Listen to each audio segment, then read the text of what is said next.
Friends நம்ம இன்னைக்கு இந்த வீடியோல ரொம்ப ஈஸியாவும் சிம்பிளாவும் பூ மாலை எப்படி ரெடி பண்றதுன்னு பார்க்கலாம். பூ மாலை ரெடி பண்றதுக்காக நான் இன்னைக்கு 1/4 கிலோ வெள்ளை கலர் செவ்வந்தி பூ எடுத்துக்கிறேன். செவ்வந்தி பூவோட காம்புகள் இந்த மாதிரி லைட்டா ஒடிச்சமாவே ஒடிஞ்சிரும். இந்த மாதிரி ஒடிச்சு 1/4 கிலோ வெள்ளை கலர் செவ்வந்தி பூ எடுத்துக்கலாம். அடுத்து ரெட் கலர்ல அரளி பூ எடுத்துக்கலாம். அரளி பூ வந்து லைட் பிங்க் கலர்ல இருக்கு இல்லைங்களா, அந்த அரளி பூ கூட எடுத்துக்கலாம். 100 கிராம் அரளி பூ எடுத்துக்கலாம். அடுத்து 100 கிராம் துளசி எடுத்துக்கலாம். துளசி வந்து நம்ம விரல் நீட்டத்துக்கு கட் பண்ணி எடுத்துக்கலாம். அடுத்து நார்மல் சைஸ் ஊசியில் நம்ம ரெட்டையாக நூல் போட்டு அதோட கடைசி பக்கமாக இந்த மாதிரி செவ்வந்தி பூ காம்பே வச்சு ஒரு கண்ணி கட்டிக்கலாம். அப்படி பூ கட்டுற மாதிரி கட்ட தெரியலனா கீழ் பக்கமாக ஒரு சுற்றி கயிறு முடி போடுவோம் இல்லைங்களா, அந்த மாதிரி கூட முடி போட்டு எடுத்துக்கலாம். நம்ம மாலை ரெடி பண்ணும்போது எப்பயுமே முன்னாடியும் பின்னாடி இந்த மாதிரி நூல் விட்டுக்கங்க, அப்போ தான் முடி போடும்போது கரெக்டாக இருக்கும். ஃபஸ்ட்டு நம்ம துளசி கோர்க்க ஆரம்பிச்சிடலாம். துளசி கோர்க்கும் போது இந்த மாதிரி சென்டராக பார்த்து கோர்த்துக்கலாம். நம்ம விரல் நீளத்துக்கு துளசி வந்து நம்ம கட் பண்ணி வச்சிருந்தோமா எடுத்து டக்குன்னு கோர்க்கிறதுக்கு ரொம்ப ஈஸியாக இருக்கும். துளசிக்கு பதிலாக நம்ம வேப்ப எல்லாம் மறி கொழுந்து கூட கோர்த்துக்கலாம். இலைகளை வந்து நம்ம ஒன்றும் பின்னாடி ஒன்று வர மாதிரி கோர்க்க தேவையில்லை, ஆப்போசிட்டாக கூட கோர்த்துக்கலாம். எங்கேயும் கேப் இல்லாமல் கோர்த்துக்கலாம். ரவுண்டாக கோர்த்துட்டு நம்ம நூலில் நகர்த்திக்கலாம். பாருங்கள், துளசி ரொம்ப அதிகமாக தேவையில்லை, இந்த மாதிரி கம்மியாக கோர்த்துக்கிட்டோமா போதும். இந்த மாதிரி துளசி கோர்த்துக்கலாம். இந்த மாதிரி கோர்த்துட்டு நம்ம அடுத்து செவ்வந்தி பூ கோர்க்க ஆரம்பிச்சிடலாம். பாருங்கள், செவ்வந்தி பூ வந்து வெள்ளை கலர் செவ்வந்தினால பெரிய பூவாக இருக்கிறதுனால இந்த மாதிரி காம்பு ஒடிச்சோம் இல்லைங்களா, அதே காம்பில் இந்த மாதிரி சென்டராக பார்த்து கோர்த்துக்கலாம். 2 பூ மட்டும் இந்த இடத்துல கோர்த்துக்கலாம். கொஞ்சம் தள்ளி கோர்த்தோம்னா கூட செவ்வந்தி பூ உருவிட்டு வந்துடும். அதனால் காம்பு ஒடிச்ச இடத்துல சென்டராக பார்த்து இந்த மாதிரி கோர்த்துக்கங்க. கொஞ்சம் நல்லா நெருக்கி விட்டுக்கங்க. ஃபஸ்ட்டு கோர்த்த பூவோட 2வது கோர்த்த பூ போய் நல்லா மோதிட்டு இருக்கிற மாதிரி நெருக்கி விட்டுக்கங்க, கேப் இல்லாமல். அடுத்து நம்ம அரளிப்பூ கோர்த்துக்கலாம். பாருங்கள், அரளிப்பூ கோர்க்கும் போது ஆப்போசிட்டாக கோர்க்காம ரவுண்டாக ஒன்றும் பின்னாடி ஒன்று வர மாதிரி கோர்த்தோமா பார்க்கறதுக்கு ரொம்ப அழகாக இருக்கும். இந்த மாதிரி பாருங்கள், ஒன்றும் பின்னாடி ஒன்று வர மாதிரி ரவுண்டாக கோர்த்துக்கலாம்.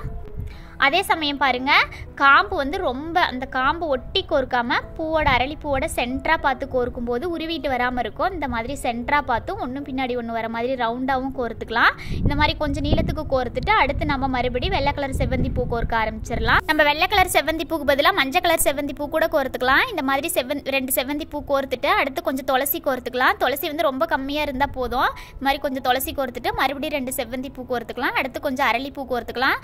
இதே மாதிரி மாற்றி நம்மளுக்கு எவ்வளோ நீள மாலை வேணாலும் கோர்த்துக்கலாம். நான் இதுக்கு முன்னாடி வீடியோலேயே சொல்லியிருக்கிறேன். மாலை கோர்க்கறதுக்கான ஹெவியான நூல் பார்த்தீங்கன்னா ஃபேன்சி ஸ்டோரில் பைண்டிங் நூல்னு கேட்டால் கிடைக்கும். அது வந்து ஒரு கண்டு நல்லா பெரிய கண்டாக இருக்கும். ஒரு கண்டே 15 ரூபா தான். நம்ம வாங்கி வச்சுக்கிட்டோமா எவ்வளோ நீள மாலை வேணாலும், ரோஸ் மாலை, செவ்வந்தி பூ மாலை, நல்லா குண்டான மாலை, எவ்வளோ நீள மாலை வேணாலும் ரெட்டையாக போட்டு நம்ம கோர்த்துக்கிட்டோமா நல்லா ஸ்ட்ராங்காக இருக்கும். அந்த போகாமல் நல்லா ஹெவியான நூலாக இருக்கும். நீங்கள் மாலை நல்லா ஹெவியான நூல் மாலையாக கோர்க்கறதுனா அந்த மாதிரி நூல் வாங்கி கோர்த்துக்கலாம். அவ்வளோதான். நம்மளுக்கு எவ்வளோ நீளம் மாலை வேணுமோ அவ்வளோ நீளம் கோர்த்துட்டு கடைசியாக கொஞ்சம் நூல் விட்டு கட் பண்ணிக்கோங்க, அப்போ தான் முடி போட முடியும். மாலையோட இன்னொரு சைடும் அதே அளவுகளோட ரெடி பண்ணிக்கலாம். ரெடி பண்ணிவிட்டு அடுத்து மாலையோட குஞ்சம் ரெடி பண்ணிக்கலாம். மாலையோட குஞ்சம் ரெடி பண்ணுறதுக்காக அதே ஊசியில் ரெட்டையாக கொஞ்சம் கம்மி நீளத்துக்கு நூல் போட்டுக்காங்க. நூல் போட்டு இந்த மாதிரி குண்டாக 2-3 முடி போட்டுக்கலாம். அப்படி இல்லைன்னா செவ்வந்தி பூ காம்பியே வச்சு ஒரு கண்ணி கட்டிக்கலாம். கட்டிட்டு கொஞ்சம் நீளத்துக்கு துளசி கோர்க்க ஆரம்பிச்சிடலாம். நம்ம மாலையில் துளசி கோர்த்து இல்லைங்களா, அதே மாதிரி சென்டராக பார்த்து இந்த மாதிரி ரவுண்டாக துளசி கோர்க்க ஆரம்பிச்சிடலாம். கொஞ்சம் கம்மியான அளவு கோர்த்தமா போதும். ஒரு 3 சுற்று 4 சுற்று கோர்த்தமா போதும். இந்த மாதிரி கோர்த்துட்டு அடுத்து 2 செவ்வந்தி பூ கோர்த்துக்கலாம். பாருங்கள், நம்ம மாலையில் கோர்த்த மாதிரியே தான் இந்த மாதிரி சென்டராக பார்த்து 2 செவ்வந்தி பூ கோர்த்துக்கலாம்.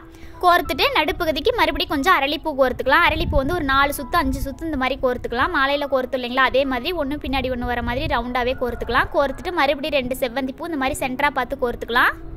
இந்த மாதிரி கோர்த்துட்டு மறுபடியும் கொஞ்சம் துளசி கோர்த்துக்கலாம். மறுபடியும் கொஞ்சம் துளசி கோர்த்துட்டு கொஞ்சம் நூல் விட்டு கட் பண்ணிக்கோங்க, அப்போ தான் முடி போடுறதுக்கு கரெக்டாக இருக்கும். இந்த மாதிரி கொஞ்சம் நூல் விட்டு கட் பண்ணிக்கலாம், அப்போ தான் முடி போடும்போது ஈஸியாக இருக்கும். அடுத்து மாலையை 2 சைடும் ஜாயின் பண்ணிக்கலாம். பாருங்கள், இந்த மாதிரி ஆப்போசிட் டைரெக்ஷனில் வச்சுட்டு ஜாயின் பண்ணும்போது தான் நம்மளுக்கு வந்து மாலை வந்து சென்டரில் லூஸ் விழுகாது. இந்த மாதிரி சென்டராக பார்த்து இந்த மாதிரி 4-5 முடி நல்லா இறுக்கமாக முடி போட்டுக்கலாம். இந்த மாதிரி முடி போட்டுட்டு அதே நூல்லையே குஞ்சத்தை ஜாயின் பண்ணுறதுனாலும் பண்ணிக்கலாம். அப்படி இல்லைனா இந்த நூலை கொஞ்சம் நூல் இந்த மாதிரி விட்டு நான் கட் பண்ணுறேன் இல்லைங்களா, அந்த மாதிரி கொஞ்சம் நூல் விட்டு முடி போட்டு கொஞ்சம் நூல் விட்டு கட் பண்ணிவிட்டு நம்ம குஞ்சத்தில் ரெட்டையாக நூல் போட்டு கோர்த்து இல்லைங்களா, அந்த நூலை வந்து இந்த மாதிரி அடிப்பக்கமாக ஒரு நூலும் மேல் பக்கமாக ஒரு நூலும் போட்டு நல்லா இறுக்கமாக முடி போட்டுக்கலாம். நல்லா மாலையோட நூலை போய் இந்த நூல் டச் பண்ணுற மாதிரி நல்லா இறுக்கமாக முடி போட்டுக்கோங்க. அப்படி இல்லைனா நம்ம மாலையை 2 சைடும் ஜாயின் பண்ணோம் இல்லைங்களா, அதே நூல்லையே கூட சேர்த்து முடி போட்டுக்கலாம். இதுக்கு முன்னாடி நான் நிறைய வீடியோவில் அந்த மாதிரி முடி போட்டு காமிச்சிருக்கிறேன். இந்த மாதிரியும் போட்டுக்கலாம், அந்த மாதிரியும் போட்டுக்கலாம். முடி போட்டுட்டு எப்பயுமே முடியை ரொம்ப ஒட்டி கட் பண்ணாமல் கொஞ்சம் நூல் லைட்டாக கொஞ்சம் நூல் விட்டே கட் பண்ணிக்கோங்க. அடுத்து மாலையோட கழுத்து பகுதியில் முடி வந்து ரொம்ப நல்லா ஒட்டியும் போட்டுக்கலாம். அப்படி இல்லைனா கொஞ்சம் கேப் விட்டு போட்டுக்கலாம். சாமி கழுத்துக்கெலாம் போடுற மாதிரி இருந்தால் கொஞ்சம் மாலையோட கழுத்து பகுதியில் இந்த மாதிரி கேப் விட்டு முடி போட்டுக்கோங்க. அவ்வளோதான். ரொம்ப ஈஸியாக நம்மக்கிட்ட இருக்கிற பூக்களை வச்சு மாலை ரெடி பண்ணியாச்சு. இந்த வீடியோ பிடிச்சிருந்தா மறக்காமல் நம்ம சேனலை சப்ஸ்கிரைப் பண்ணிக்கோங்க. அப்போ தான் அடுத்த வீடியோ போடும்போது உங்களுக்கு நோட்டிஃபிகேஷன் வரும். இந்த வீடியோ கடைசி வரைக்கும் ஸ்கிப் பண்ணாமல் பார்த்ததுக்கு தேங்க்யூ ஃப்ரெண்ட்ஸ்.